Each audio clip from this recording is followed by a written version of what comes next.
एक किस्सा जो बन सकता है आपके जीवन का हिस्सा। एक संत ने एक द्वार पर दस्तक दी,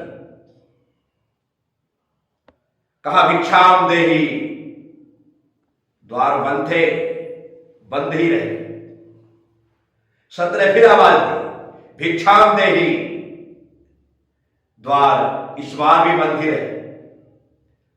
संत के आश्चर्य का ठिकाना नहीं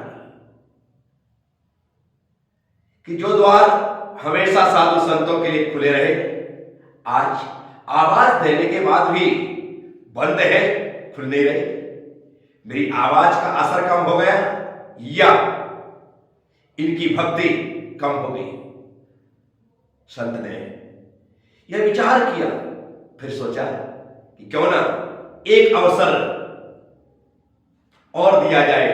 फिर आवाज दी, भिक्षाम देहि। इतना कहना था, द्वार खुल गए। एक बच्ची बाहर निकली, कहा संत से घर में कोई नहीं है।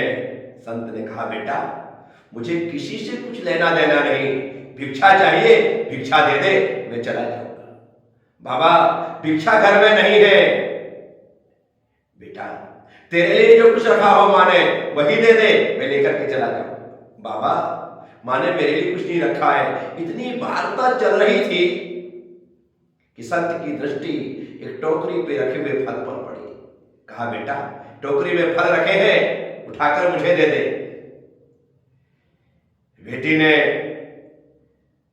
बिना इतराज किए अपनी अंजलि में, अपने छोटे छोटे हाथों में जितने फल वह ले सकती थी, ज्यादा से ज्यादा फल लिए और संत की झोली में डाल दिए।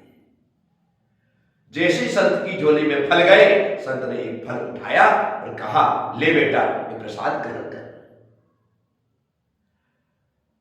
संत से बेटी ने कहा बाबा मैं प्रसाद नहीं ले सकती।